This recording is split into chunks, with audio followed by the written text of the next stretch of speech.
it's a tough one. I think if you're trying to actually make some sort of genuine money and remuneration from it,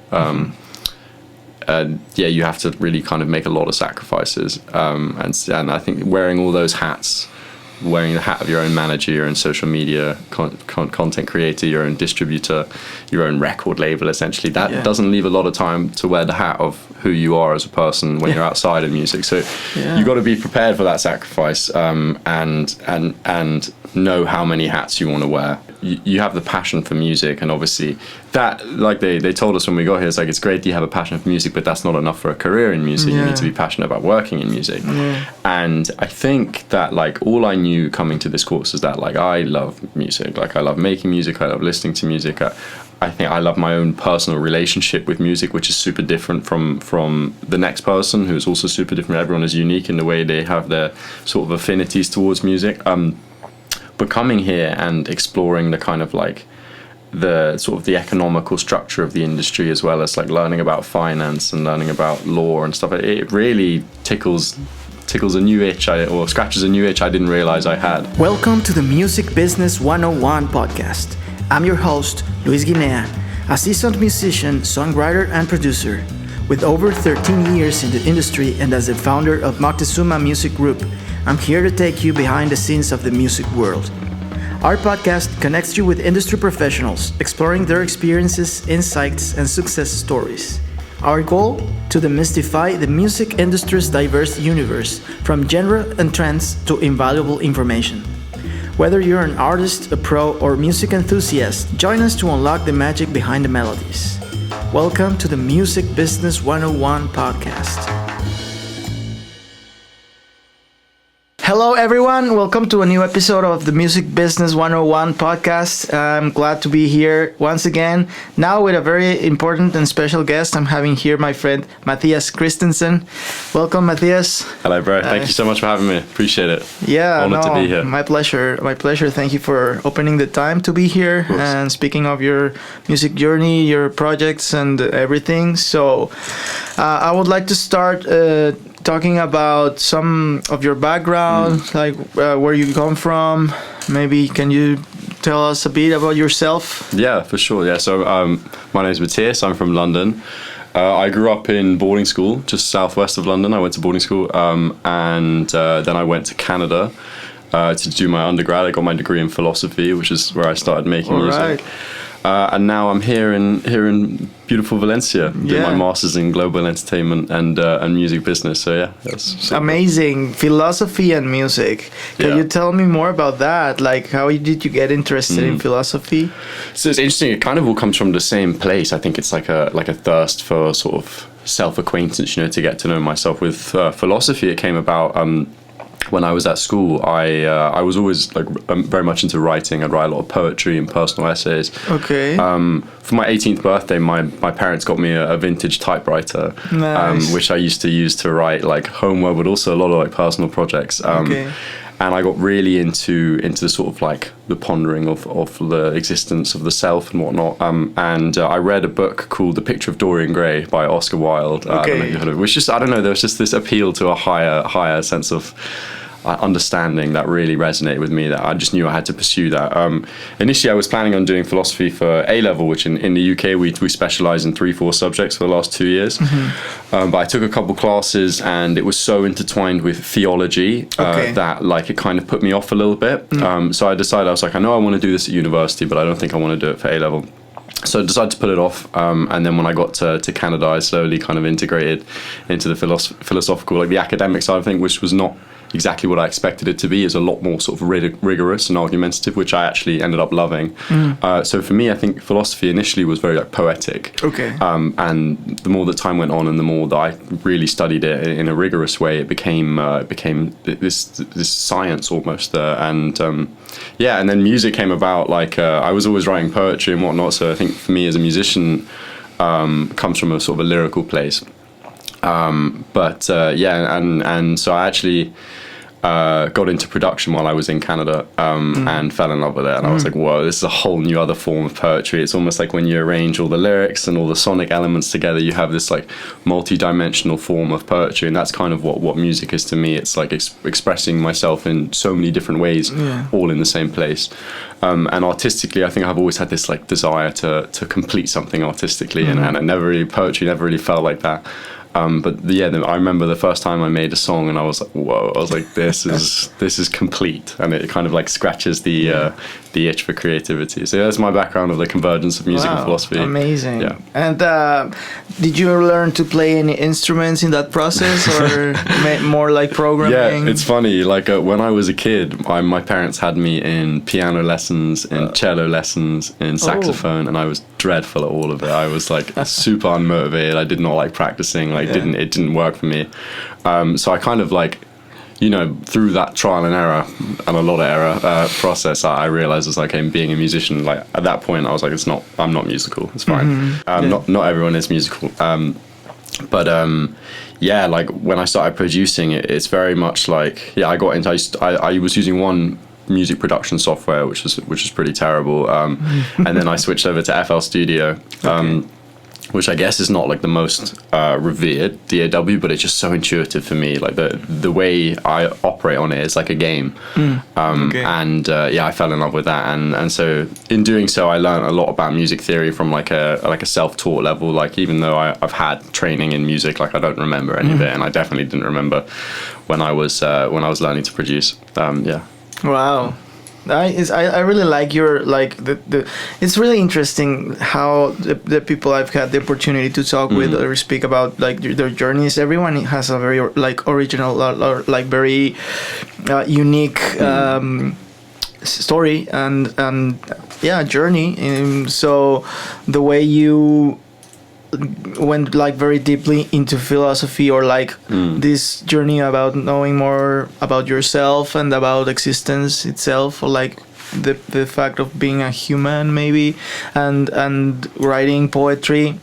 I think, well, when I was in a songwriting workshop, we learned, and this kind of changed the way I see songs now, or at least my creative process when I write songs, because for example, myself, I was a lyric musician at first, so I learned.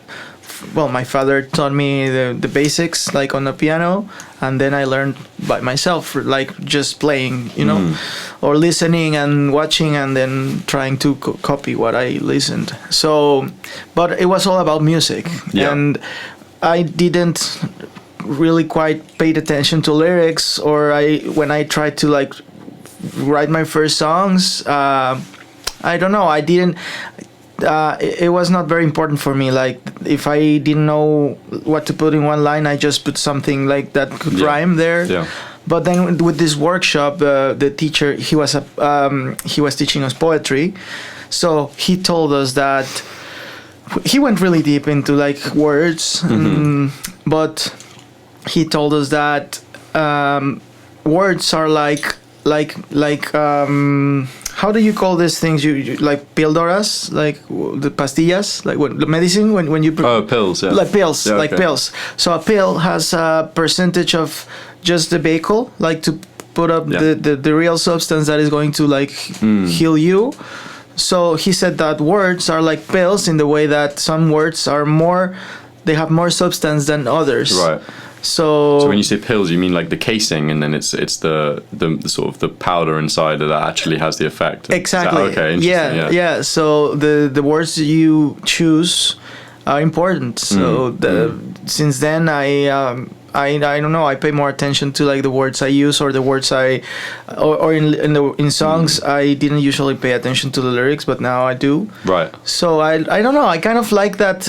Of course that also like kind of made my taste a little bit more I don't know, like I'm more picky with the music I listen to, because interesting. Now I like kind of music that is really deep, like in the message they have. Thoughtful music. 100%. So I can imagine you can kind of like write music that is important 100%, to you, right? Yeah. When you write lyrics, how much you agonize over the lyrics. I've noticed that a lot of people are very different. Like personally, I don't second guess my instinct. Like if a line comes to mind, and even if I'm not like hyper conscious of its exact sort of origin and meaning, I don't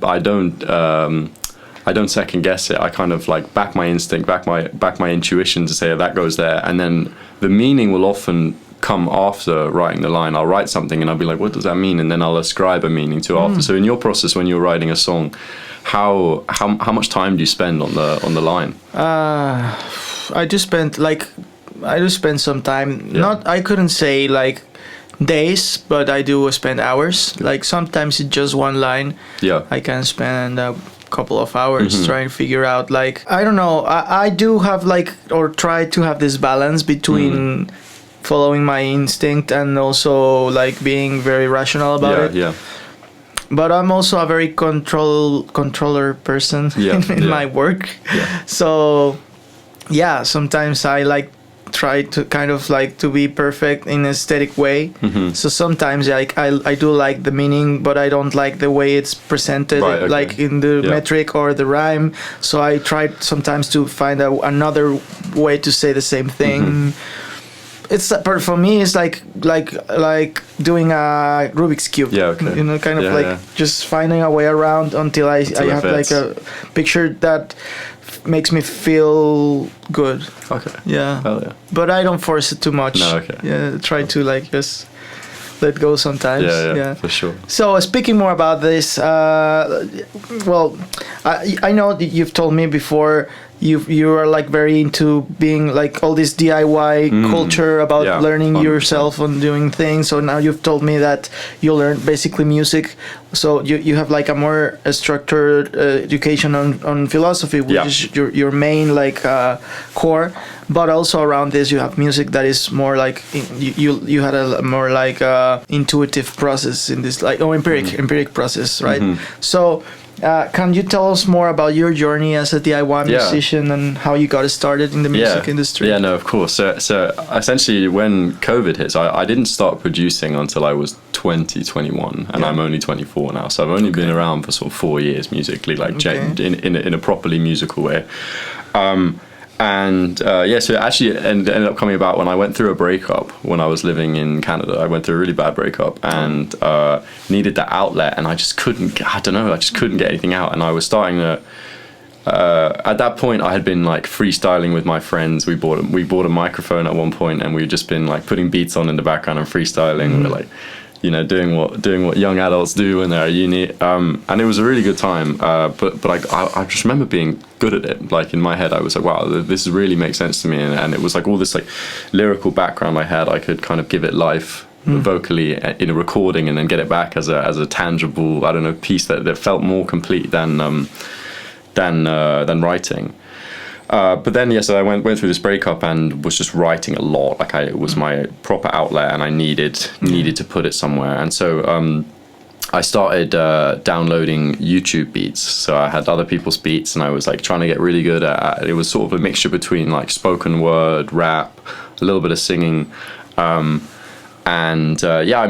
was making like a song a day essentially, like for me, because I just like would come home from school and would just like be so like, I don't know, torn up about this situation that I just needed to like put it. So I would be spending like an hour and a half a day just making a song, and then and then so that went on for about 3 months, and I got like pretty decent at making songs, at least at that point, you know, from that early onset stage. And I remember I went for a drive with my buddy. We drove down from Vancouver, where I used to live, to San Francisco. And the whole way down, we were just like talking music, playing beats. And I said to him, I was like, dude, it's super annoying. Like I've been trying to find a producer, someone to make original songs with me, but like I can't. I guess I wasn't good enough in the work I was putting out. I wasn't confident enough in it. And I was like, I just want to like work with someone who knows how to make beats, so I don't have to do this YouTube thing. And he was like, why don't you just learn how to produce yourself? And I was like, I mean, I feel like it's too late, you know, which is this horrible mentality that a lot of people get, where you're just like, imagine being 20 or 21 and thinking, oh, I'm too old. That's ridiculous. Right? But that was the mentality I had. I was like, it's too late. Like, I don't know how to play the piano. I don't understand music theory. I don't know how to use DAWs, and so I can't do it because I don't already know. I can't, and that was the toxic mentality that I was in. And I said to my buddy, I was like, "No, I can't. I'm too old." And he was like, "That's bullshit." I'm sorry, I don't know if I'm allowed to swear. No, it's a free space. Yeah. Okay, great. No problem. I got a potty mouth. So. But yeah, and he was like, "That's bullshit." He was like, "You need to just do it." And I was like, "Yeah, you're right." And so I then bought a copy of FL Studio when we got back from San Francisco. And just fell in love with production. I was like, whoa. I was like, this is a whole different dimension to art that I've never uncovered before. And from that point on, like I fell in love with using plugins. I fell in love with mixing. Like I love mixing vocals. I love doing like creative and weird things with vocals. And at that point, I was still using a lot of loops. So I was using a lot of other people's sort of work to create my beats, like free loops people put on the internet. And then I just, started exploring all this different technology that helps people that don't know a lot about music theory and don't know a lot about production. I mean, YouTube is a mecca for tutorials, free place to learn anything. Like it's crazy. And then I just went on this crazy journey where my sound shifted from, initially I was making sort of like rap type stuff and using like kind of remember what kind of beats I was using, but it wasn't the type of beats I make now.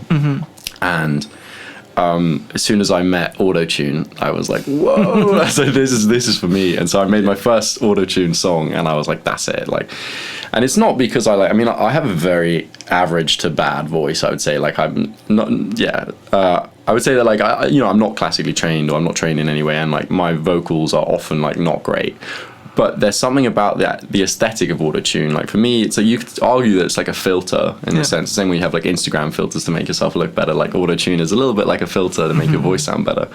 But it's not something I try and like implement to hide. In fact, I think it's the opposite. I think it brings me out, like the auto-tune, the electronic aesthetic, adding that to like very like mellow, down tempo, sort of hip hop inspired, but like lo-fi type beats. Like there was just this like convergence of styles and genres where I was like, oh, this is exactly artistically where I'm meant to be. Okay. And I can't really remember anything in life ever being so fulfilling. So it was going from a sad little poet essentially to now going on 4 years self-produced, self-mixed artist. And I love being in control, like you said. I love being in control of every element. Like I don't like outsourcing anything. Now I rarely ever use loops, and if I do, I definitely make sure to put my own stamp on them. But yeah, I mean, music first was an outlet, and now it's like a purpose. Nice. Nice. And it's really interesting because all this process is like, I don't know, very, very personal, maybe in the way that you. I just like how when we find a new tool or like a new technology, we kind of want to like explore it and make a very like personal use to it, 100%. Right? So it's also interesting how our craft evolves as we evolve in our relationship with the tools we have. 100%. Really. So, of course, also I would like to know what kind of challenge maybe did you find on, like, being a DIY musician sometimes implies like having like wearing different hats, right? Yeah. So maybe you're the songwriter, then you are the producer. Like you said, like what I've seen a lot happening now is that maybe some decades ago, the artist needed like a record label and like a lot of people around him, and it still does. But now we do have this option to, if we don't find the right person to do something, we can become that person, right? Yeah. So as you, like, I cannot find any producer, so okay, I'm gonna be my own producer. Yeah, 100%. And as that, maybe I cannot find any distributor, and I can find a good manager. I cannot find a lawyer. So then you become your own manager, your own.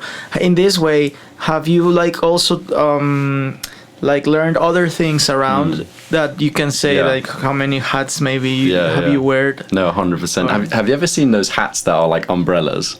They're like little. Oh yes, like, yeah. And so they say like an umbrella term. I feel like when you're a DIY musician, it's not so much that you have a bunch of different hats you have to put on. It's like you've always got this one umbrella hat on with a bunch of different kind of sub roles within it. Okay. So when you're that, and obviously, you know, you work with other people over time, but I think when you're sort of a self-propelled DIY musician, you're kind of always in every mode almost, and then maybe you sort of like switch to one mode to focus on it, but you got that umbrella hat, the paraguas, on all the time, you know. Yeah. But yeah, I think in terms of like the professional roles, I'd say that's where like I don't have a tendency or proclivity to be interested in those things, like for myself at least. Like I don't have a huge amount of professional ambition for my music, if any at all. I think there was a point where I was like, oh, you know, maybe I could do this. But I think having interfaced with the industry enough and spoken to artists and spoken to managers and seen the sacrifices in the grind. I mean, I love making music, but not because I want people to hear it. Okay. Because I like making it. All So when it comes to like putting my stuff out there, I'm very happy to show my friends and stuff like that, but like, I don't know, like music for me is the creation process is more important than the product that comes out of it. And I know that's not the case for everyone. It's definitely not the case for the consumer, obviously, but I don't know. But in terms of the actual sort of roles you make in the creation process, I think the sort of the four I identify with are the songwriter, the recording artist, the mixing engineer, and I guess what was the last one? There was one more. The producer, obviously the most important one. Yes, but I think when I sit down and make music, I'm doing all of those at the exact same time. Like, and that's why I say that it's this umbrella term or this umbrella hat almost. Is that like I sit down and I'll start by making chords. And then I'll start in producer mode, and then suddenly some lyrics will come to me while I'm doing it. So I'll exit producer mode temporarily, and then go in songwriter mode, and then I go into recording artist mode, and then I'll be like, okay, before I write the next verse, I want to mix this so I know how it sounds because it will lead on to the next one. So then I'll mix that one verse, add a few effects in there. Okay, so then I go into mixing engineer mode, and then I go back to producer mode. So it's like I don't really see the discrepancy between the four because I'm constantly revolving around all of them.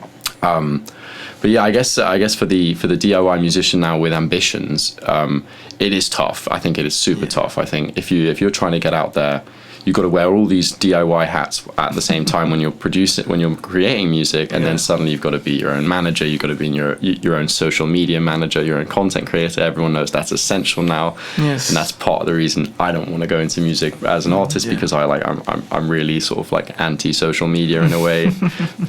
Not a really productive mentality, but so I think the music game is like. It's a tough one. I think if you're trying to actually make some sort of genuine money and remuneration from it, you have to really kind of make a lot of sacrifices. And I think wearing all those hats, wearing the hat of your own manager, your own social media content creator, your own distributor, your own record label, essentially, that doesn't leave a lot of time to wear the hat of who you are as a person when you're outside of music. So you got to be prepared for that sacrifice, and know how many hats you want to wear when it comes to the whole music game. That's deep. And I think I have two sides of the conversation that I really like about what you said. So the first one is how in these times, these lines, like you said, let me see if I can explain myself. So we come from like a very industrialized world, right? So with the industrial revolution, everything is like process. Like there is like there are like very, very notable steps in the process of creating something. But then, and you could see that in the recording industry, right? So you have like, because for example, you couldn't go back from mixing to recording because the mix stations were analog. So like if you mix a song, you're mixing it like live, and if you want to start again or like continue the next day, you have, I don't know if you've seen like we have now as recall. So like mixing engineers had to write in a notebook the exact parameters they had in the mixers, everything, EQ, volume, because sometimes they didn't finish the mix that day, so they had to go. But another engineer was going to use the studio and change everything. So they had to come back, 100%. And if they wanted to take it from there, they had to now we just save a file and we can open it again any other day.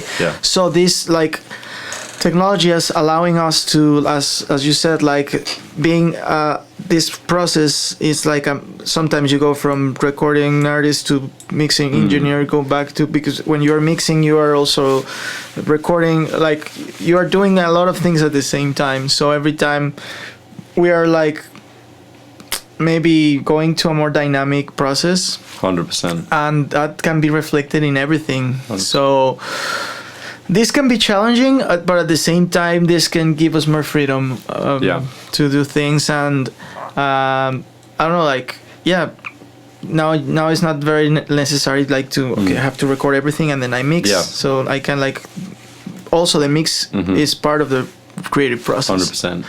And the other thing you said was about the hats. So that, I think that's very important for people to be conscious about how much are they willing to sacrifice or to know what it takes to be, depending on their ambitions, what things they have to do in order to get there. 100%. So personally I have also kind of decided not to pursue a recording artist career, being massively famous and all, or not even famous, having a seeing it as a way of living.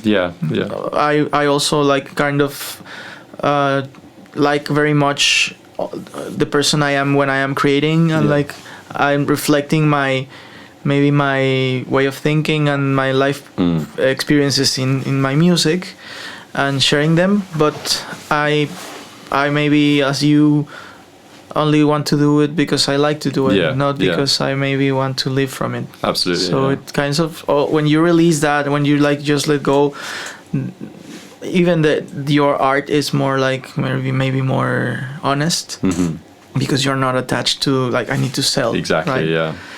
But also maybe I would like to talk about if you're not relying on your art as a way of living, what are you so you are studying a master in music. So last year I was an education professional. So essentially I was working as a private and employed tutor, as well as working in a school as a student support. So essentially I was I didn't love it, I'll be honest. But I mean, that's why I'm here, because you have the passion for music, and obviously that, they told us when we got here, it's great that you have a passion for music, but that's not enough for a career in music. You need to be passionate about working in music. And I think that all I knew coming to this course is that I love music. I love making music, I love listening to music. I think I love my own personal relationship with music, which is super different from the next person, who is also super different. Everyone is unique in the way they have their sort of affinities towards music. But coming here and exploring the kind of the sort of the economical structure of the industry, as well as learning about finance and learning about law and stuff, it really tickles a new itch, or scratches a new itch I didn't realize I had. So I think there's a lot of us that if you have that passion for music, and you have that passion for the industry and the type of self and external connection that we get from listening and creating music, pivoting towards the industry is never going to hurt. If you love it enough, then being around it is enough as well. And I think that it's a more secure route to go down. Obviously the music industry itself is not a hugely secure place, but there's a lot of music facing companies, a lot of music facing industries, with a lot of opportunities, that essentially I don't think you have to make the same level of sacrifice, and like you said, I don't think a lot of us sit here and we say we're not pursuing it because we don't think we're good enough. I think that may be a factor in it for sure. I know that certain times I've dissuaded myself from pursuing a recording artist career because I don't think I'm good enough, and that who knows, who cares at the same time. All I know is that I've listened to people who have pursued careers in music. I've heard the sacrifice they've made, and I wouldn't be prepared to do that myself. So making a living, I think, in the modern world, especially with the age of abundance that we're kind of gearing towards, and I'm not a professional, I'm not an expert or anything, but I think it's not as difficult as it used to be in a sense, and it's a lot more flexible, especially with the emergence of hybrid working and whatnot. I think there's time to make music there, and if you love it enough, you'll always make time for it. So yeah, I think they're like sacrificing a music career so you don't have to make the sacrifices that a music career demands. Totally like respectable and thoughtful path to go down, for sure. Mm-hmm. Yeah, I agree with you. Like, we can.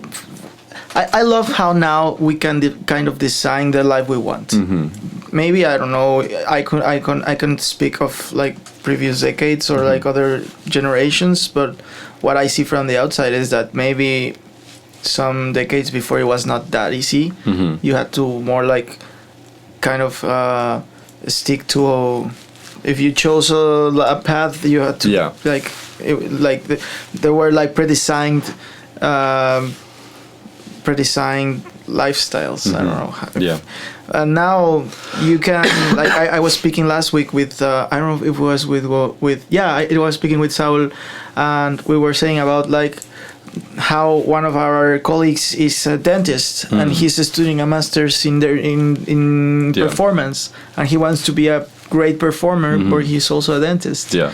So now you can do whatever you want. That's crazy. That's crazy. Yeah. Yes. And there's a lot of people in the business course that have pivoted from super unique and different places. Like everyone is coming from a different background. I think that like that option to pivot and to start again almost is because even me personally, like I said, I'm only 24 now. But I only seriously started to consider a career in the music industry in December last year. Mm-hmm. And so that whole time I wanted to do my PhD in philosophy, and I wanted to go into academia, and then I realized for whatever reason that wasn't exactly what I wanted to do. And you're kind of left with a blank slate sometimes when your mind kind of indicates to you that like this is what you're doing right now, the path you're on is not what you want, and you have the privilege now in the modern world. A lot of us do, not everyone does, but we have the privilege to start again. And so for me, I was like, okay, what else do I love? And I was like, well, there's only one thing really that I probably love even more than philosophy is music. So I was like, well, okay, what can I do there? And then you pivot until you get to a point where you're like, yeah, this is a path I feel good about. And so many times here at Berkeley, I find myself being like, I am exactly in the right place, and that's like a new feeling. I can't remember ever having felt that before. Wow. Almost getting emotional. I'm joking. You'll be in a class learning a new theory with Alex or one of the professors here, and you'll just be like, whoa, like this is exactly where I'm meant to be. Nice. And I think that feeling is something that we can all, not all of us, but we can really like. Mm-hmm. We have a lot more access to it as a society now than maybe in previous generations. Again, I can't speak for previous generations, but like, it's a privilege. It's a really real privilege. Yeah, totally, definitely. And I just kind of remembered the story of also a very famous singer-songwriter called Jorge Drexler. I don't know if you've heard from him, but he was also a doctor for so many years, and he only like kind of performed by his own in his house. And there was a very famous also singer-songwriter here in Spain that encouraged him to sing, like, come to Spain and open one of my shows. And he was like, no, come. Yeah, please. And he did that, and he felt so alive that he ended up like living his life as a doctor and starting and this was like he was, I don't know, more than 30 years old, probably 40s, around the 40s, early 40s. Now he's a big artist. Like he signed a contract with Sony, I think, or Universal, I'm not sure, but he's like touring all. But this guy, he's writing music like very, very deep lyrics. I really like. He has this song called Telefonia, which speaks about how humans communicate and how communication has evolved through time. Wow. And he has other song that is called. Let me look for it because I really like the way it is. It Spanish music? In Spanish, yes. This song actually speaks of this. Like, it's very related to what we're saying. Right. Okay. And also what I was just about to ask you about technology, like the role technology is playing on all this, like being a DIY musician and all. So it has everything to do with this. Okay, here it is. So maybe it won't rhyme, but I love how this guy builds his lyrics, because they rhyme. They're like poetry and also very, I don't know, the message inside the lyrics. But it says, "Long live science, long live poetry, long live the feeling of my tongue when your tongue is upon mine. Water is in the mud in the brick in the wall, and on the wall your photograph. It's true that there's no art without emotion, and there's no precision without craftsmanship. Just like there's no guitars without technology. Nylon technology for the trebles, metal technology for the tuning pegs, the press, the chisel, and the varnish, the tools of the carpenter. The songwriter and his computer, the shepherd and his razor, the alarm clock announcing the dawn, and in the telescope the last star lingers. Man creates the machine, and it's what man does with it. The plow, the wheel, the mill, the table on which I place my glass of wine, the curbs of the roller coaster, the 16th note, and even the 32nd note. Tea, computers and mirrors, glasses for seeing up close and far away, the dog's bed, butter, herb, mate, and the straw. You're with me, we're singing in the shade of our vine, a song that says that one only keeps what doesn't tie down, and without having you, I have you, and I have my guitar. There are so many things, I only need two, my guitar and you, my guitar and you." So that's like the chorus, mi guitarra y voz, mi guitarra goes. There are cinemas, trains, saucepans, there are even formulas to describe a seashell spiral. There's more, there's traffic, loans, classes, VIP rooms. There are hypnotic capsules and computerized tomographies, conditions for forming a limited company, baby bottles, artillery shells, taboos, kisses, hunger, overweight. Sleep cures and herbal teas, designer drugs, and drug-sniffing dogs at customs. There are hands capable of making tools that build machines to make computers, which in turn design machines that make tools for hands to use. Infinite words written down. Zen, goal, bang, rap, God, end. There are so many things, I only need two, my guitar and you, my guitar and you. So it's crazy that you say that this is very philosophical, because I don't know if you've heard Friedrich Nietzsche's theory of art is very similar to this type of thing. So but essentially in ancient Greece there was the type of play was called the Attic tragedy, and again anyone finds this interesting, research it, don't take my word for it, because my memory is a little rusty. But essentially there are two deities in art, the Apollonian and the Dionysian, and the Apollonian is the structure behind it, so the precision you talk in the song is referenced. There is no art without emotion, there is no craftsmanship without precision.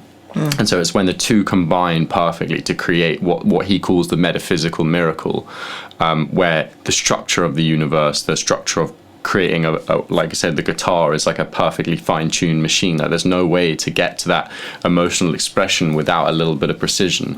And the Dionysian is the drunk, passionate, and the Dionysians in this time period were like a group of sort of like outcasts in society that lived on the fringes, like outside of the city, and they would be the bacchants, so they'd be crazed and on drugs and having sex all the time, and there's just the epitome of human passion, and when the two combine, you get the structure and the emotion together to create the miracle. And I actually wrote, this is really funny you share this, because I actually wrote an article about so for my final thesis in my undergrad, the article I wrote was the value of being a hobbyist artist in the 21st century. And I made the case that the modern DIY musician is the modern example of the metaphysical miracle, because you have to learn all the structure, and you have to learn how to produce and what sounds good, and you have to mix it effectively and whatnot. But you also need to imbue that like pure human condition on it, so that the machine needs the person to create something with meaning, but the person needs the machine to create something with like precision, like you said. So it's exactly the same thing. So this truly reflects that, like one of Nietzsche's most like salient artistic theories. So I was, as soon as you read it to me, I was like, this is, sorry. That's crazy. I don't know, I love this song, and specifically the verse that says that there are hands capable of making tools that build machines to make computers, which in turn design machines that make tools for hands to use. Like this whole cycle is beautiful in the end. 100%. we as humans have the need of maybe creating, if our craft is not at the level we want it to be, we create a tool that kind of elevates that, and then the tool helps us create other tools that in the end go back to the beginning. So it's like all this, and I think that is evolution itself. Like the way nature behaves is also the way technology behaves, kind of. And with this, I think we can connect very well to how do you see the role of technology in this, like being a DIY musician? How is technology making music becoming more accessible? 100%, maybe what are like some advancements that have been influenced personally, like your music production? Yes, I mean, it kind of comes back to what you were saying earlier. Like, it's a very, very salient point you made about how technology kind of condenses everything, and the fact that we can have almost like a closed circuit, unlike when you're in a studio and you set the analog. Like, you made me feel very Gen Z there, because I was like, oh yeah, I didn't even know that was a thing, because like for me as the new generation, like having never really set foot inside the studio other than before I got here. And every time I do, I'm looking at all these like machines. I'm like, no, I wouldn't, because the way technology works as a producer now is that you really just need a laptop, right? You need a laptop and a little bit of money, and it's not a lot of money that you need. And there's a lot of great stock plugins. But yeah, so I think that the first sort of key piece of technology is the DAW. I think the DAW has absolutely, the digital audio workspace has absolutely revolutionized access to music, because one, anybody can get it, and you can even get the demos without paying for it. So you can learn how to make music without even the budget. And within it, it's so intuitive, but it also gives you this whole playground to make music in, and everything can be minimized, and you can open up different things and whatnot. All the different pieces of equipment you'd have in a traditional analog studio, you can download mostly for free. Not all the basic ones, right? And so I think the DAW, combined with the innovation of YouTube and online learning, and the sort of the absolute abundance of tutorials there are, which are also for free, the barrier to entry to music creativity is almost non-existent in the modern world. Like, as long as you've got an internet connection, a laptop with a decent bit of power on it, and the willingness to learn, then you can get so much further than ever. Like, if I had wanted to have my musical awakening, let's call it, 25 years ago, it would never have happened, because although I would have been interested in making music, I wouldn't have dragged my non-musical theory ass to the studio to learn. Like, it would have been too much, too expensive, too inaccessible. I wouldn't have been able to do it. But I mean, the DAW has just changed the world, almost the music world. Oh yeah, and then on top of that, you've got plugins. So you can basically download all these different effects, and I almost don't know how they work without plugins. Like, if I look for example, like reverb, I wouldn't know the technology. Like, I'm sure you could tell me, but like a reverb, like, what is it, like a pedal or something? Like, I have no idea, because I've only ever seen it as a downloadable window where I can like open it up, apply it to where I want it to be, and use it as part of my mix. So it's what did technology used to be like before? Well, reverb, there's many kinds of ways of how they made this happen, but the most famous now, for example, you can find some plugins that are, or like presets in the plugins that are whole reverb hall or chamber reverb.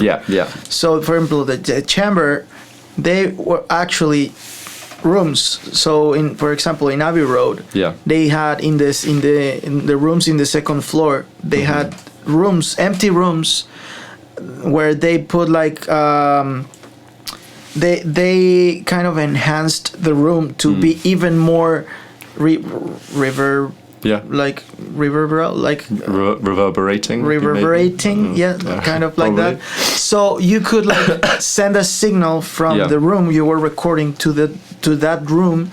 So the signal there got like this reverb effect, and then it went back to the mix, and then you had it in.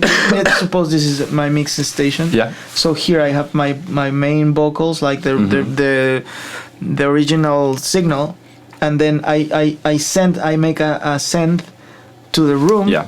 And it comes back to another channel. So now I have like there's the wet. Yeah. This is a wet, like this is the vocals or the original signal with the reverb, and this is the dry signal. So now you can mix that, and you can like choose how much of the reverb signal you want. So that's kind of like incarnating what I've only seen digitally. Like you can do all that, but just through in like a digital circuit rather than a physical one, right? Yeah. So you can bring a high-tech studio into your bedroom through download. You can download all the functionality of it. Maybe not to the same degree or whatnot. I'm not an expert, but like you can like I have a £40 reverb, £40 like not weight obviously money, so like a €45 plug-in Valhalla vintage for I love amazing those. Yeah, exactly. They make great plugins, and it has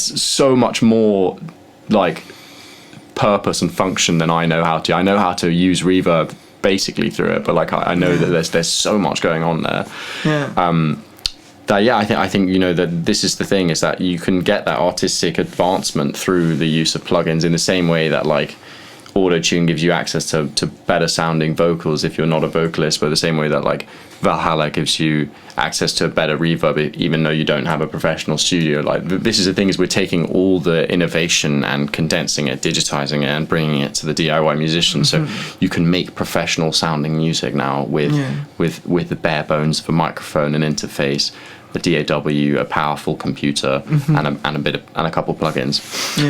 So I mean that piece of technological advancement is crazy. Like and I'm thankful for it as well, and I think it's only going to get better as well. In terms of other pieces of technology, so I think samples is a really interesting way that like the industry has moved. Again, it's like you don't need a live drummer, you don't need a guitar. You can, I mean, even generators, you can have different instrument generators. Like I have a Arturia Stage 73, I think it's called, which is a Rhodes. So Rhodes is one of my favorite sounds, like the keys, and like I fell in love with that noise through listening to lo-fi. I spent £130 on a Rhodes generator from Arturia, and it's my favorite thing. And it has all the different like advanced effects you can put on it, so you can take the timbre down. You can play with hammer hardness. I always put my hammer hardness to 0 and hammer sound to 0, so it's basically almost just like a sine wave, and you can just manipulate it, and like that's crazy. I mean, you basically have an instrument, but not only like you have a piano, but you have a piano that you can like modify in so many different ways that has a bunch of built-in effects as well. So I mean, the range for creativity, the sort of the depths you can go in just each different application on your plugin, you can do so much. Like this is what I mean, is that like production is such a open world almost. It's like almost like Minecraft, you know. You can do anything in there. It's great, and then you find a new pocket and you can innovate your own sound in that pocket. And then you've got things like Splice. I have a monthly Splice. I'm not being sponsored for any of this, but I mean, so Splice is essentially like a monthly subscription-based like sample library, which you can get drums. I mean, I don't use loops because like it doesn't work for me, but like I like buying. You go in and you take individual samples. So I normally will pick a genre, even though I'm not making that genre. So I'll often use like techno drums, and I'll be making lo-fi with them. And even that, like you get this like genre innovation as well. Like you take a bunch of lo-fi techno sounds, and you make a lo-fi song with them, and it's new. It's and like that again is the same kind of thing. We talk about the barriers to access being drastically reduced in the same way that the reverb gives you this access to a studio, essentially like a digital studio, in the same way that these sample libraries and these generators give you access to a bunch of instruments that you would never. So you can, it turns the whole thing, it gamifies the whole thing. It's almost like playing a video game. You can download extra things and do what you please. And I mean that whole like, it's only becoming a producer has made me realize how much there is out there musically. Like I didn't even know about half these things, on top of musical theories I never knew about. Like there's so much more that you can do that you don't realize you can do just because of technology. I mean, it's mental. And the last thing I would say in terms of technology is AI. Obviously, AI is coming to the forefront. Yeah, and AI. I don't know. I have a maybe a bias when it comes to AI. I actually wrote an article regarding two pieces of AI. So Wave AI is a company, and they have two studios. Essentially, they're two like the applications that are called Studio. They've got Lyric Studio and Melody Studio.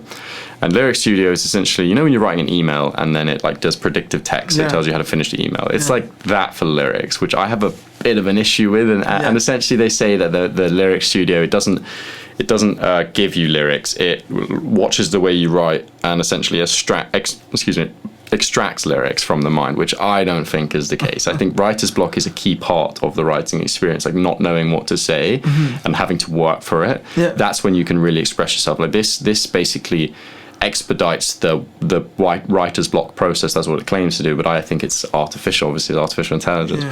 So I have an issue with that. But when it comes to Melody Studio, which is essentially, I haven't used either of them. I've seen them in action. I wouldn't use either of them.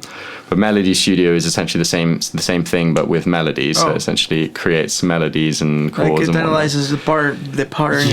Yeah, and I think there are other softwares. Like a Unison is a company that I use a lot of their products.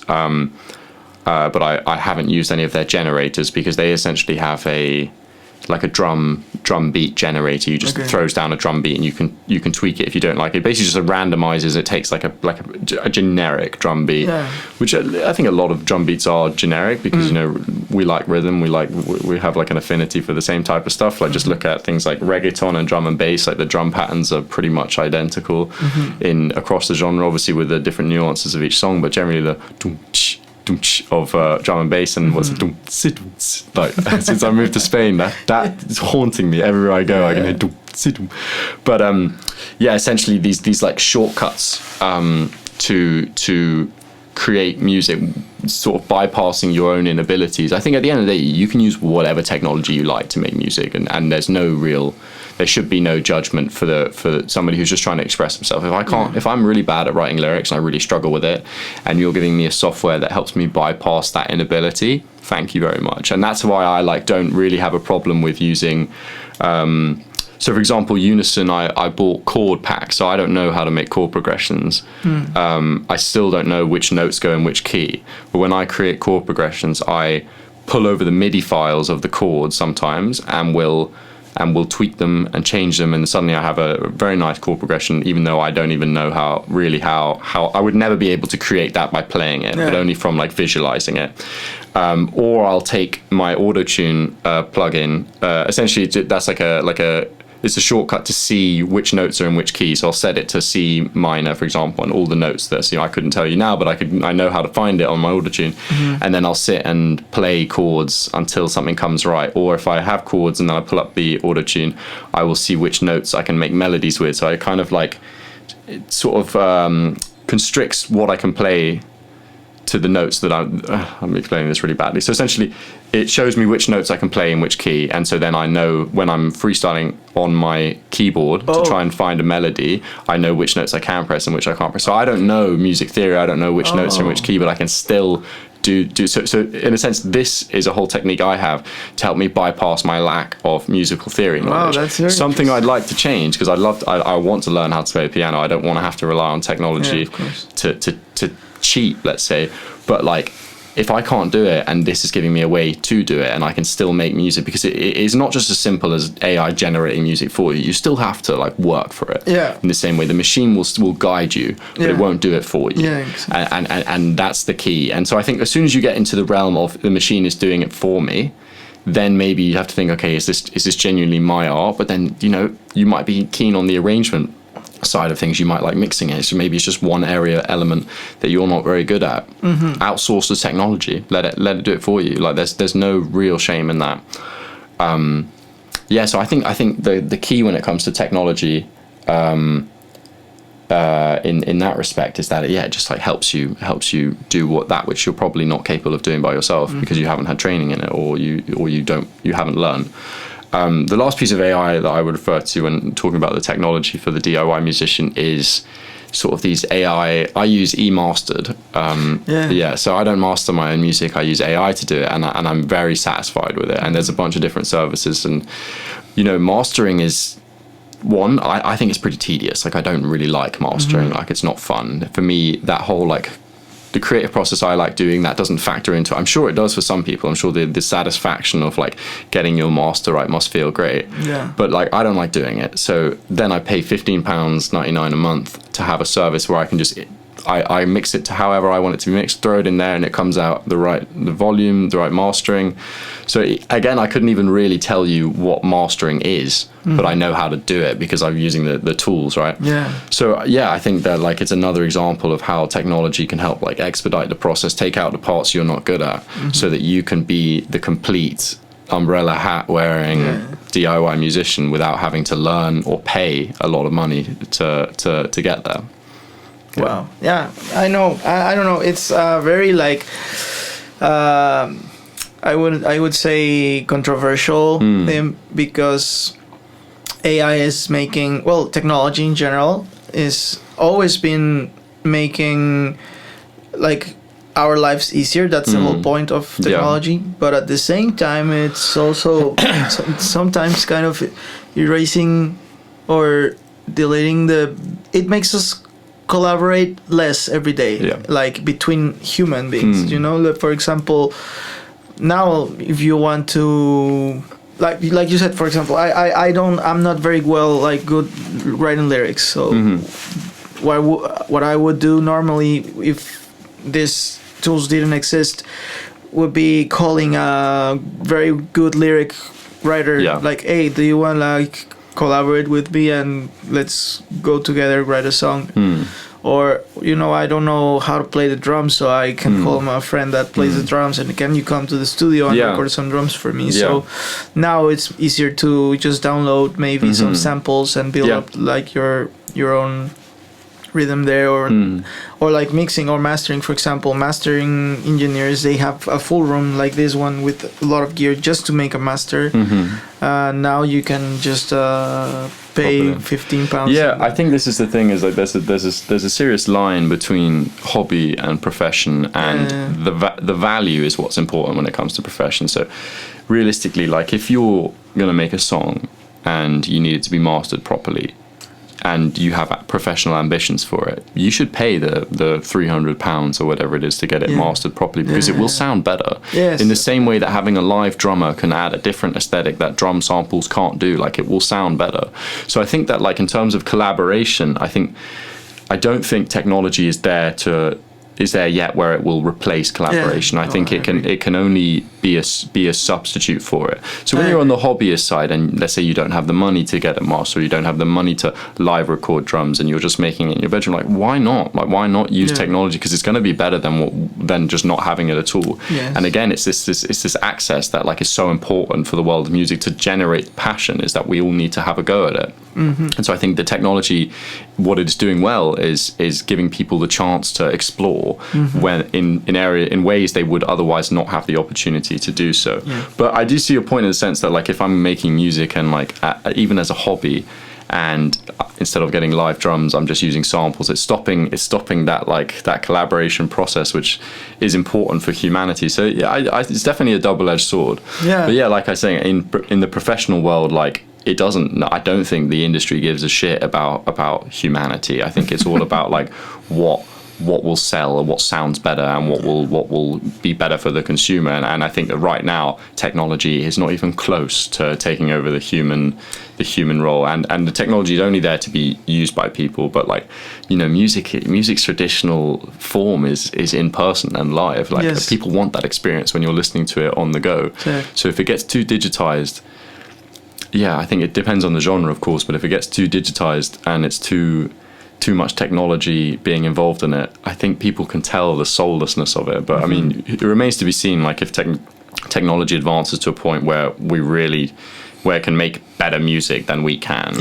I mean, who knows how that will look, and I think in the end technology only opens new ways, like you said, like it won't replace anyone. It will just create a new market. Because I really like that conversation I had with a driver this weekend. I took an Uber.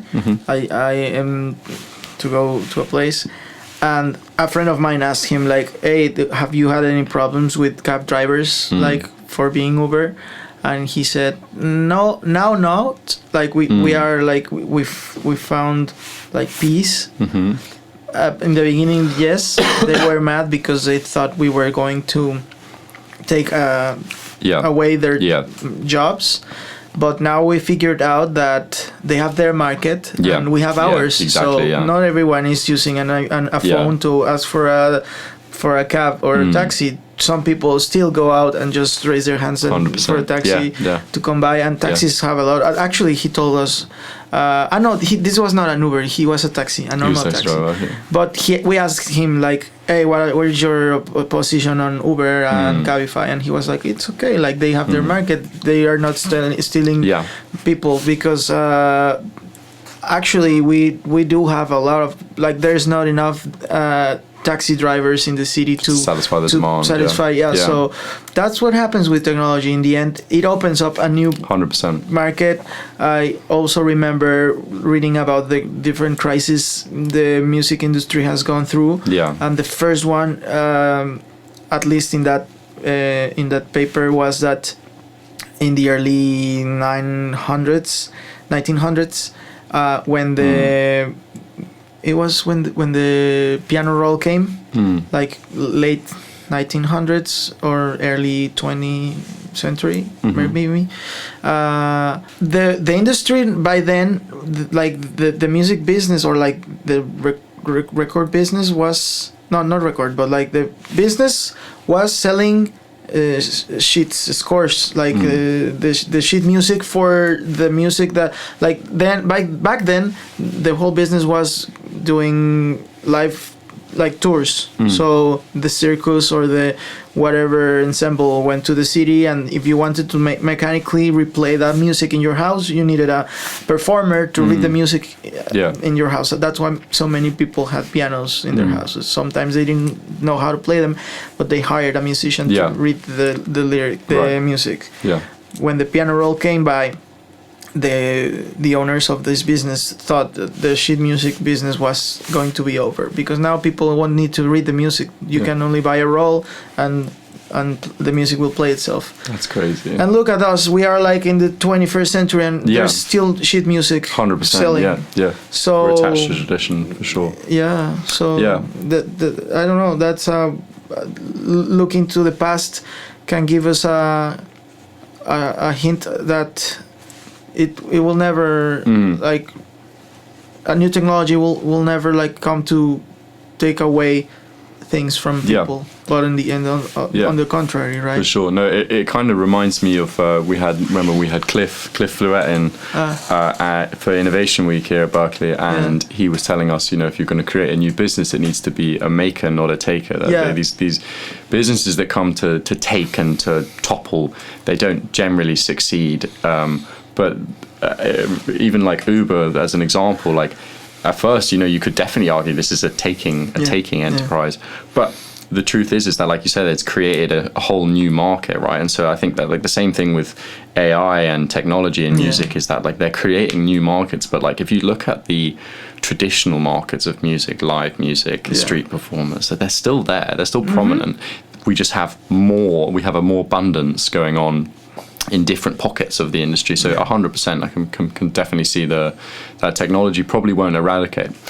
But then again, if you look at different forms of technology, I guess our like the culture is very different from other things. But for example, you ever go on the train and they have the automatic doors, right? Like that. Like I assume that prior to that being invented, there was the guy stopping people. And there are technologies that are eradicated by more like efficient expediting new technology. But I guess I think that for art and culture, it just doesn't seem that people are as open-minded to let tradition die in the same way that like VR has not taken off yet, because people are attached to reality, right? Like I think it's ingrained in humanity that we don't want to become too technological. At least there's a large resistance to that thought. Like we are attached to the real. Like authenticity is important to us. These are core human values. That it doesn't matter what technology you create. Like a lot of people still have this aversion to innovation when it goes too far. So I guess it does remain to be seen, though. But yeah, I don't know. I have faith in humanity that we won't let our roots be destroyed because of efficiency. You know, in the same way that people still go to the theater. Like, I don't know if the theater market has dwindled since Netflix came about and digital drama has taken precedence. Like, I don't know, but I would assume not. I think there are still people that love going to the theater, and the whole Netflix experience is in the same realm, in the sense that it's still drama, it's still that kind of art, but it's a different market. You know, sitting at home watching Netflix on your laptop is not the same activity as going to the theater. The art forms have a lot of overlapping, but it's sort of this divergent culture we have, which we see everywhere, is not exactly taking away. It seems to be diversifying. Exactly. Yes, I agree with you on that. So going back to the music, could you share with me like an interesting or challenging experience you've had, like as a DIY musician, that shaped your approach to music? Yeah. The first thing that comes to mind is, like, when you're a DIY musician, especially I've moved around a lot in the last 5 years. I've lived in when I was in Canada, I lived in a different apartment every year. And then I moved home into London, and I moved bedrooms in there. And then I moved here to Berkeley.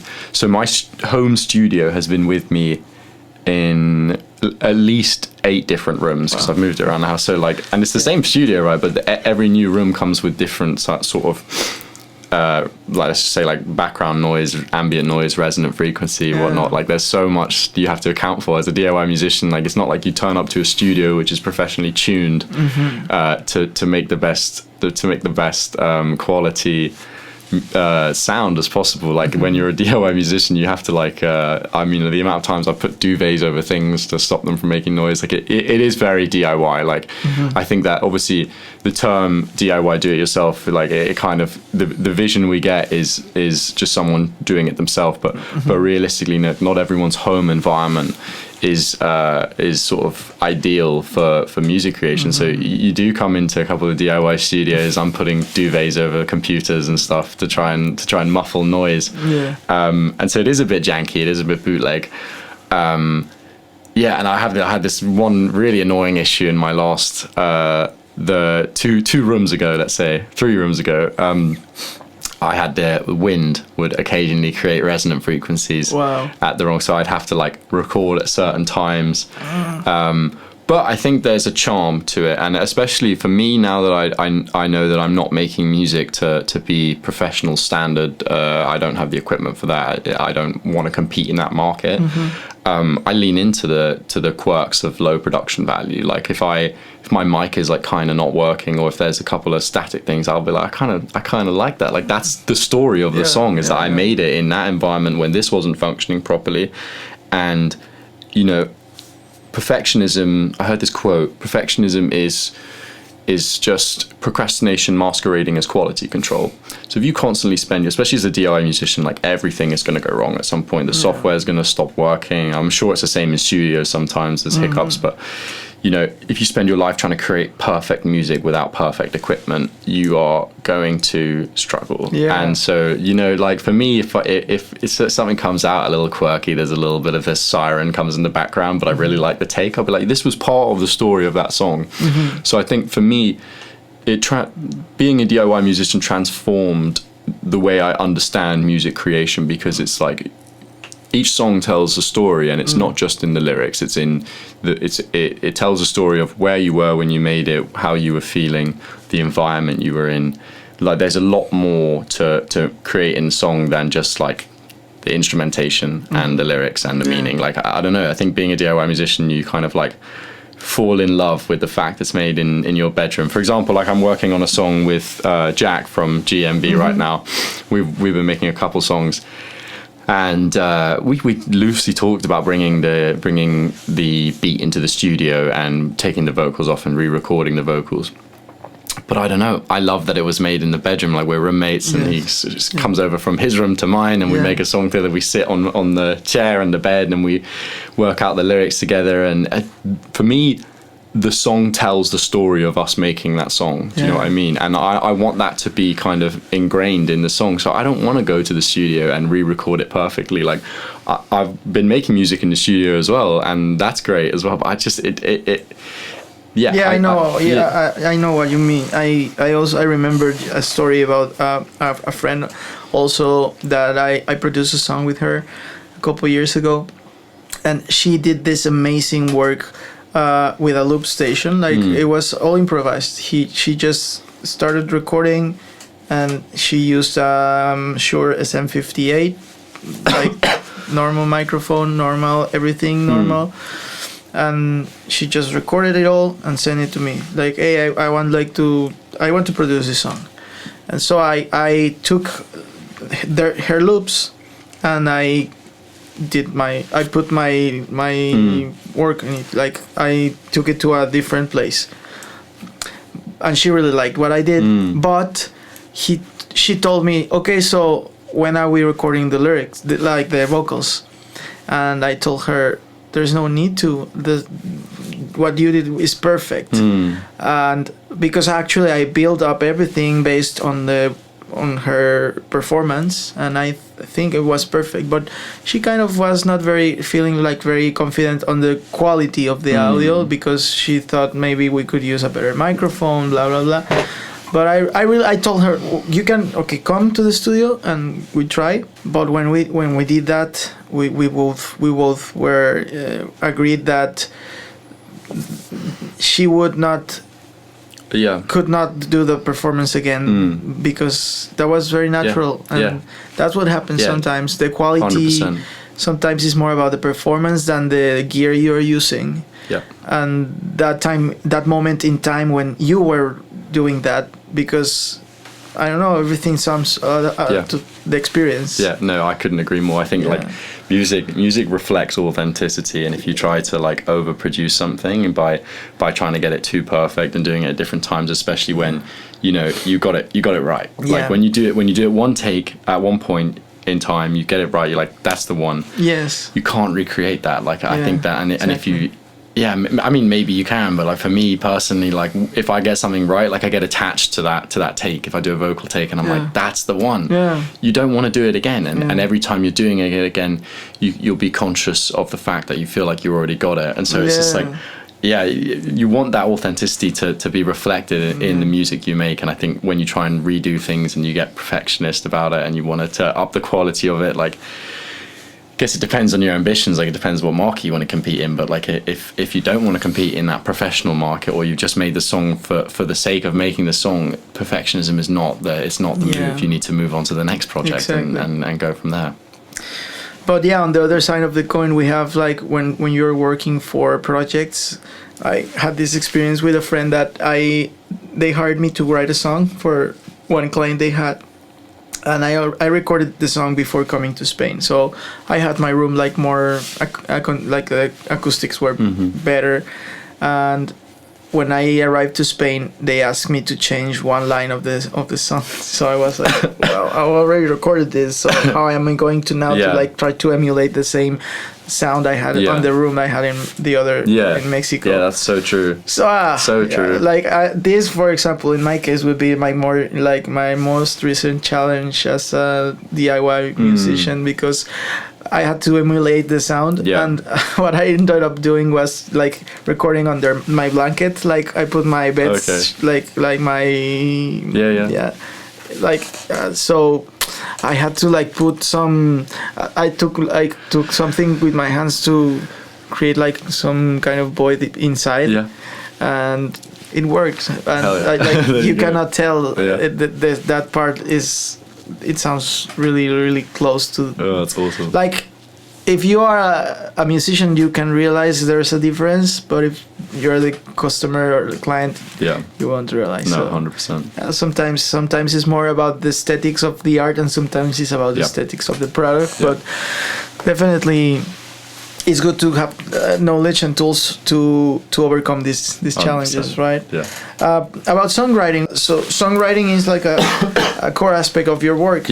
So what is your creative process like when you're crafting a new song? So like, I think the lyrics always come after the beat. Like I'll never really have a set of lyrics that I want to like put somewhere. Okay. I think like what I write truly like emanates from the music itself. Okay. So like I'll create. Normally I'll just. It really depends, but like I'll normally start with chord progressions. Like I love chord progressions, okay. And then I'll either add some drums or some melodies or some bass or something. I'll add, so I'll be working on the beat, and then suddenly the lyric will come to me. The flow will come through listening to it, and I'll have to stop making the beat to then get the lyrics down. And so, yeah, I mean, I guess like my like lyrics kind of reflect my mood a lot of the time, and a lot of the music I make is pretty like melancholic, I'd say, because like I just find a lot more, I don't know, inspiration that way. Like I don't make happy music. I think there's a lot of artists that make a lot of like sad music that like they just like kind of like it's the only thing that really inspires their creativity. And I guess like if you look at like where it came from for me, like the appetite to make music was from like a sad place, and so like I'm very attached to that, and that's where I get my meaning from. But yeah, so like the flow will like come to me through listening to the beat, and then I'll be like, okay, and then the words will come as well, and then that'll lead to the next line, and then the rhymes will just, I don't know, it's so autonomous the way that my lyrics come out, that in the sense that like this is what I was saying earlier, that I don't agonize over the lyrics, because like it just wouldn't be true to the part of me that creates the songwriting. Okay. So like I kind of just let the music make itself in a way. One of my favorite philosophers, Alan Watts, I'm sure you've heard of Alan Watts. Yeah. He describes like the self as an aperture through which the universe is exploring itself. So you're like a window through which the universe is like exploring itself. And I think that the same rings true when it comes to music. Like I sit there and the music kind of just makes itself, man. Like I don't really have to think about it. I think I've gotten technically good enough to create stuff without having to overthink the techniques and stuff. Like again, now that's kind of in an automatic phase, and so too is the music and the way I record it. It just kind of happens.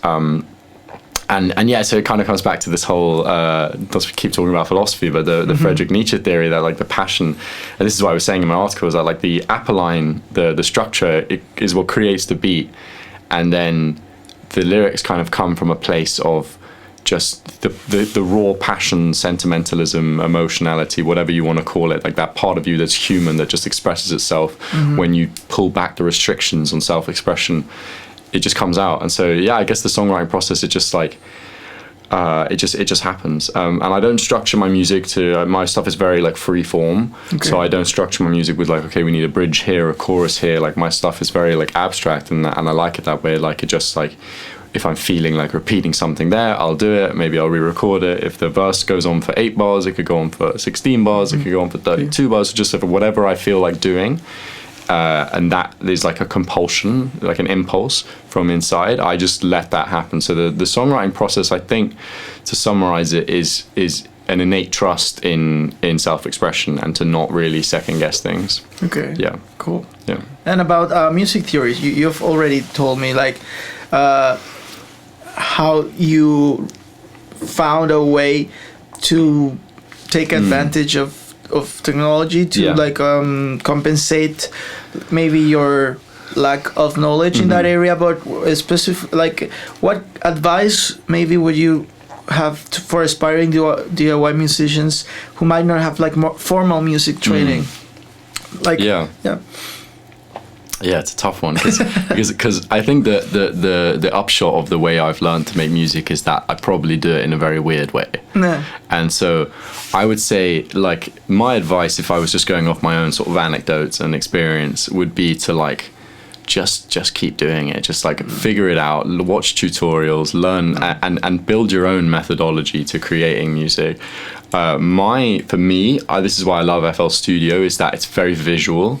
So when I'm creating, and it's very like colorful. And so when I'm creating chords or chord progressions or melodies or bass lines or whatever it is, that when music becomes tonal and you have to worry about the melodic, like, I don't know, like the pitch or whatever. The like it's very visual for me. It's like I feel like if you go on FL Studio, there's a paintbrush, and so you paint on the notes. Wow. Yeah, and that for me is a perfect kind of like representation or a symbol of like how music is made when you do it like that. It's because I'm painting on the notes, and then you paint on each drum loop or you just paint everything on there, and the arrangement is very much of a kind of slapping it on, and it really like resonates with me. So yeah, I think in the same way that you could sit and be a keyboard player and you would play it and it would make sense in terms of movements, like this whole digital arrangement, where like I don't ever hit record and then press chord progressions. I paint them on, I set the BPM, and I just let it play. And when I'm creating drum loops, for example, I don't sit with a drum pad and I'll let the drum loop play. So I'll maybe take the 8 bars of a drum loop, and I'll put the kick in, and then I'll like when I feel like something wants to jump in there. So if I think, okay, like I want to put the shaker in there, or there should be a bongo in there, or a conga, or some piece of foley or percussion. Just you hear it as it comes, for me at least. And so I could never like sit and play the drums because I don't have that as part of my like repertoire artistically. But when it comes to creating loops, it's like it's painting them in. It's like, okay, put in a kick there and something there, and then take that away. That doesn't sound nice, and you just kind of listen to it and let it loop and keep modifying it until you're satisfied with it. And so obviously that's just my like personal technique, which I've developed through just making my own music. So I would say, like, I wouldn't say that that's the right way to do it. I don't think there's any right or wrong way to make music, but I would say that like just like if it feels intuitive and it feels like this is the right avenue, then again it's kind of goes back to what I was saying, just like trust your instinct and your intuition there. So my advice would be to trust yourself. Yeah, I think that summarizes it very well. Trust yourself, because what I would extract from like what you just said, and also you said something about this in like early in the conversation, was when you were speaking about that you studied philosophy, and it was very late for you, like to. So maybe I think that this advice summarizes in like there's no pretext to say that you cannot do something. Right. Like if you don't know music theory and you say I'm not making music because I don't know music, or I don't know how to play an instrument. Now you can find a way to go around that. So that's, I mean, fundamentally this is creativity. Like your DAW is like your blank page. If you're an artist and you're out painting a landscape, there's no rules really. Like there's obviously there's like mechanics you have to operate within, in the same way if you're painting something on a blank piece of paper, painting a landscape, like there's a square, there are certain limits, there's parameters to it, but like for what you can do within it, there's no right or wrong. So I think that like as you create music, like have that same mentality and that philosophy that like I want to express myself, and it doesn't matter like too much what like the standards are, you know. I'll just trust yourself. Exactly. Speaking of social media, well, I already know you've mentioned that you are not very like active on social media and stuff like that, but for many musicians today they use it to promote their work. So what are your insights maybe on effectively leveraging platforms like TikTok or Instagram for musicians? I mean, it's an essential, like that if you want to create a following or a fan base, like realistically, you need social media. Like whether you're trying to access a fan base that has never seen you before, or whether you want a fan people that have seen you perform to connect with you, like you need to have social media. Like, so yeah, I mean, it depends what your ambitions are, but I wouldn't say I'm an expert in how to like beat the algorithm on Instagram or TikTok. I've never really been on TikTok. Like I'm scared of it, and I'm worried about what it's doing to the mind. But I think that like one thing that artists should be, from a business point of view, artists should be wary of is that like impressions don't mean everything. Like just because you're getting to a large number of people, if you're making an impression on a large audience, doesn't necessarily mean that will translate into any type of fandom or into any type of revenue. I think the future, this is my opinion, is that the future of music revenue will deviate from streaming, because streaming is notoriously like financially unreliable and like under rewarding stream of income. So I mean, artists who do have big streaming numbers, like, well, relatively speaking, if you're a DIY artist and you're pulling like 100,000 or 1 million streams, even that's an incredible amount of impression you've made, but it won't translate into a lot of revenue. I think that like you should use Instagram and TikTok to access legitimate audience, people who will be fans, and try and like, it's not about the amount of people you get, it's the quality of the fans you can acquire through social media, because those fans will be willing to buy merchandise or to pay a monthly subscription fee to you, and like the vanity metric of big numbers does not translate into success. Like, it's more about the way you operate as a business. So the advice I would give to up and coming artists would be to use social media effectively and not in abundance, and trying to make as much of a splash as possible. It's not about the size of the splash, it's the quality of it. So yeah, try and access those fans that you can actually make money from by giving them music that means something to them. So it's a symbiotic relationship, but you have to be giving them something of value in order to get that value back from them. And it's not just about hitting as many humans as possible, because that's not or at least exist. Because I was very sad this weekend. I went to Seville, and there was I went to a tablao to see a flamenco performance. Wow. It was amazing. The guitar player was the best guitar player I've ever seen in my life. Really, I was amazed at how not only how skilled he was, because he really played like so good and so fast, but at the same time, like, he was so precise. And like, flamenco is very complex in rhythmic subdivisions. 100%. And he was like so perfect, so accurate in rhythmic and in dynamics. And I don't know, I was really like amazed and drawn into the music, and combined it with the dance and the sing performance. It was a whole experience. Where was this? In Sevilla. But in what in tablao. What's a tablao? Museo del Flamenco, like a flamenco museum. So was he like a commissioned performer? Yeah. Okay, cool. Yeah. So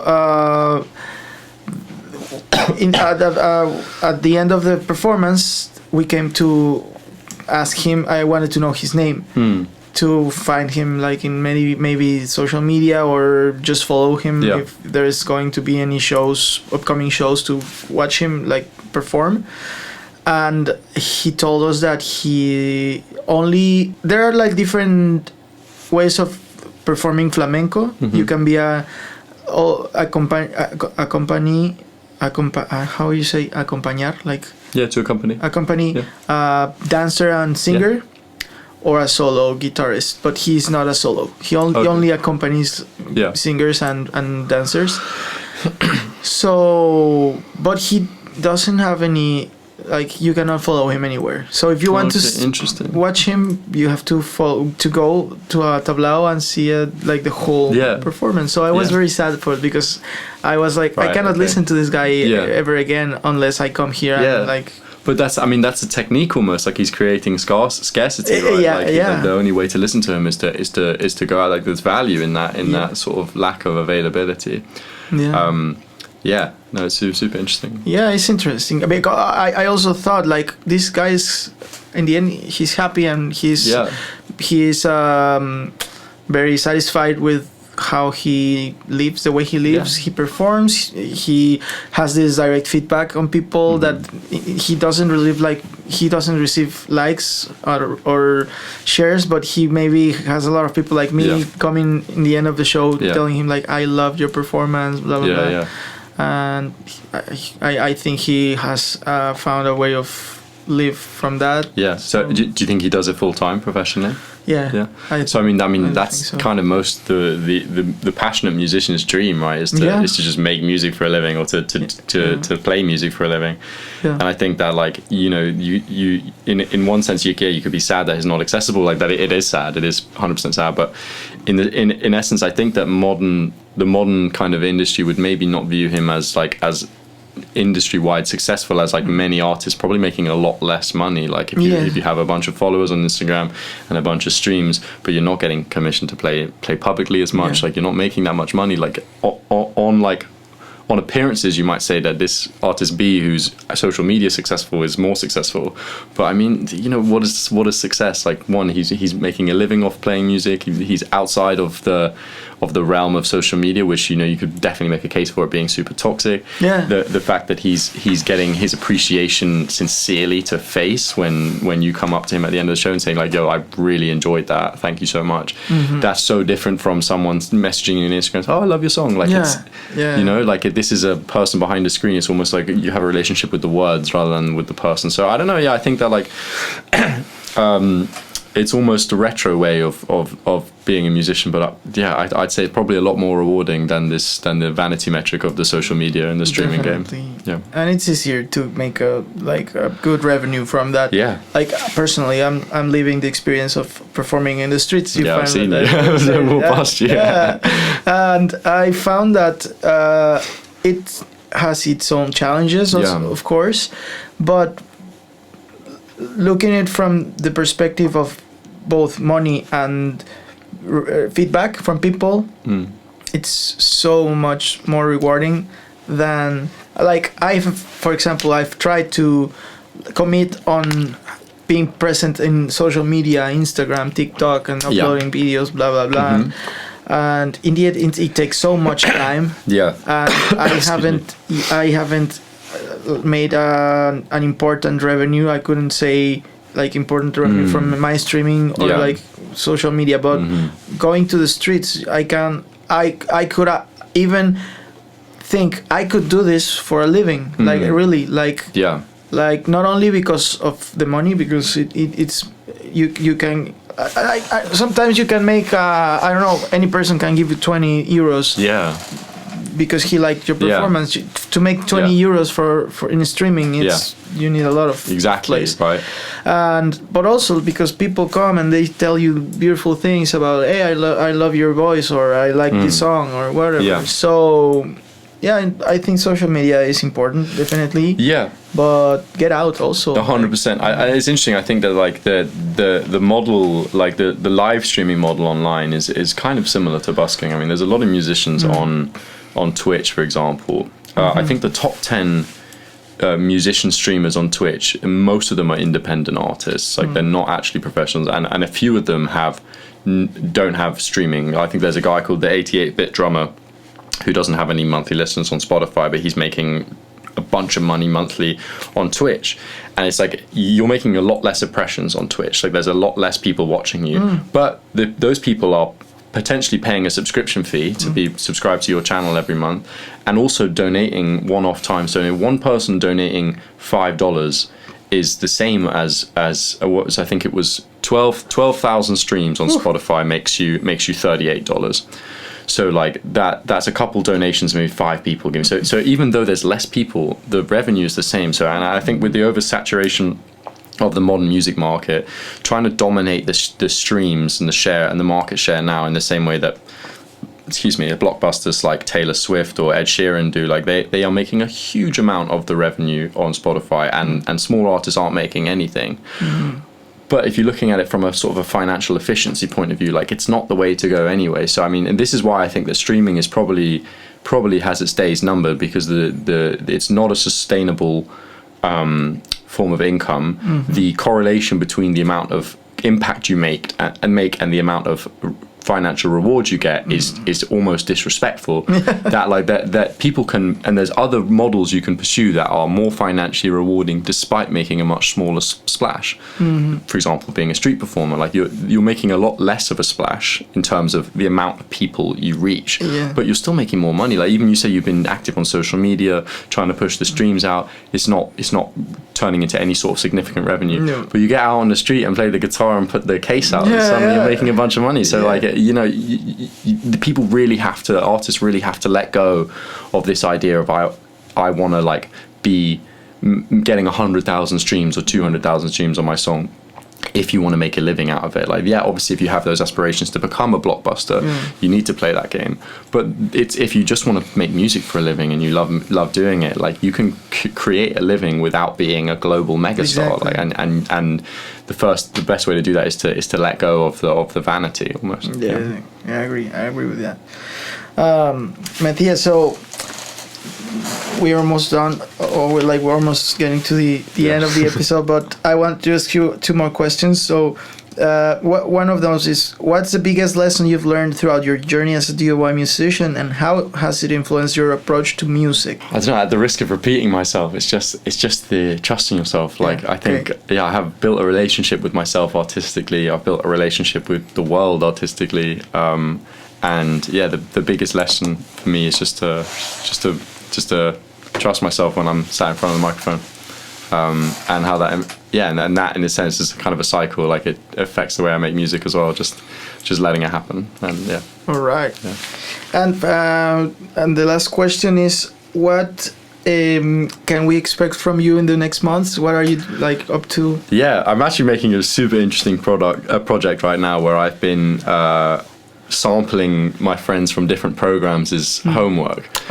So I had a couple people send me their ensembles, and so a couple of the scoring students have sent me like full. So and I've basically tried to make loops out of it and chop it up, added vocals. I've also I'm just like, I've never been in a place where I've had such a high concentration of musical friends, and it's awesome because we're also like, I'm trying to like access all their music and flip it essentially. So I'm working on a project right now that like pays homage to all the incredible musicians around me. And I also have this album that I finished that I haven't released yet because I just haven't got around to it. So just I'm gonna keep making meaningful, thoughtful music and just keep doing it whenever I want to do it. And it's I'm happy for it and grateful for it. Great. Yeah.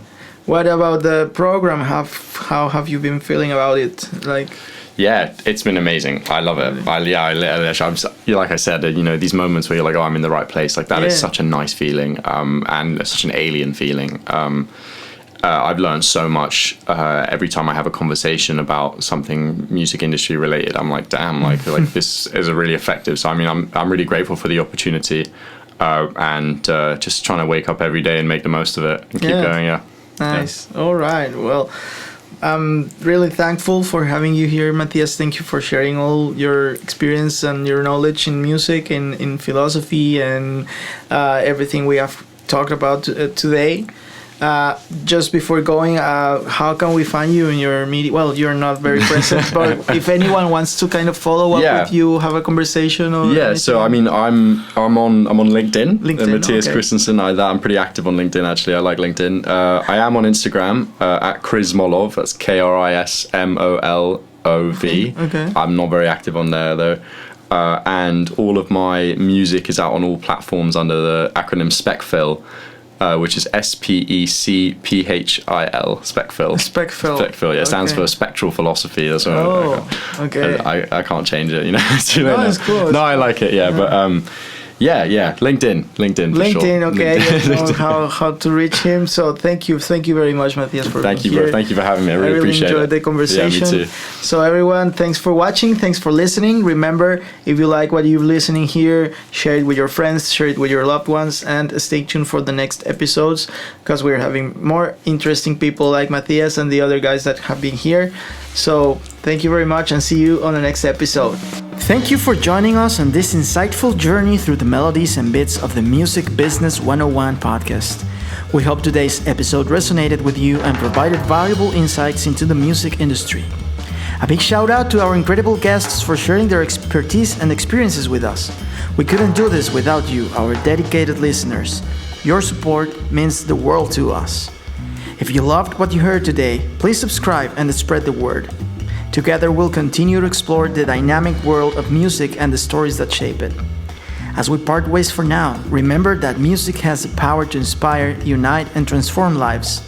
Whether you're a musician, a music enthusiast, or someone seeking the magic of a great tune, keep the music alive in your heart. Stay tuned for more fantastic episodes with industry leaders and creative minds. Until next time, this is Luis Guinea signing off. Keep the music playing, and we'll catch you in the next episode. Thank you and farewell.